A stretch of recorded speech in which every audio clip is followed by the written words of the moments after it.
औरत टीबी के मर्ज़ में मुबतला हुजण सबब तकलीफ़ुनि जो शिकार है। बीमार औरत तोड़े संदसि वारसनि वसवारनि खां सहायता की अपील कई है। इन हवाले से वधीक तफ़सील असद शर की हिन रिपोर्ट में।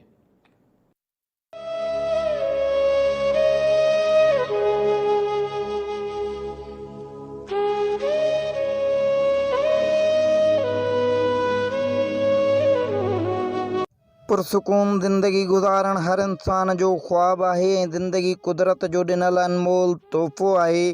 जॾहिं पुरसुकून ज़िंदगी में बीमारियों घर कने गुरबत सबब इलाज त परे जी ॻाल्हि आहे, पर भाड़ो भरे भी अस्पतालन ताईं पहुचण मुश्किल बणिजी वञे। अहिड़े में ज़िंदगी ऐं मौत जे बवाटे ते बीठल ही को इंसान उहो दर्द महसूस करे सघे थो।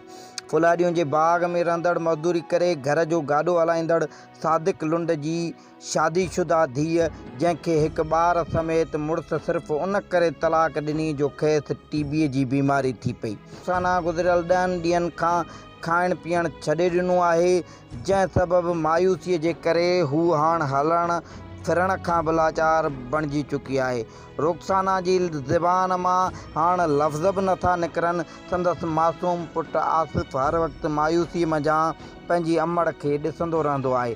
संदसि हसरत भरियल निगाहूं शायदि हिन समाज जे सरहदी वारनि सरकार तोड़े चूंडियल नुमाइंदनि खां माउ जी हयातीअ जी ख़ैरात घुरंदा हुजनि।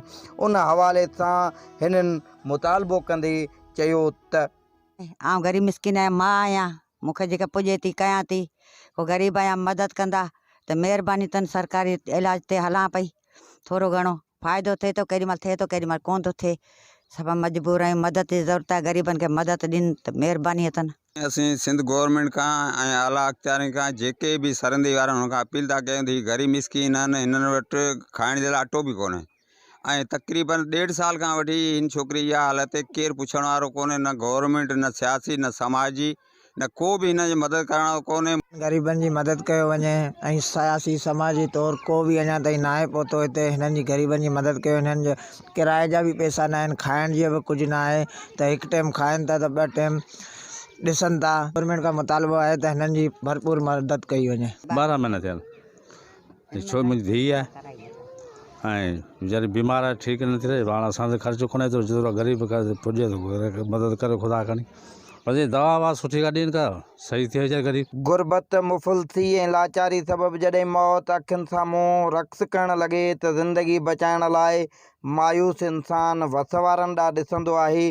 ज़रूरत उन ॻाल्हि जी आहे त ज़िंदगी ऐं मौत जे बवाटे ते बीठल रुखसाना जो इलाज कराए संदसि हयाती बचाए संदसि मासूम ॿार खे यतीम थियण खां बचायो वञे। कैमरामैन जमील कुंबर सां गॾु Asad sir, time news Sindhri.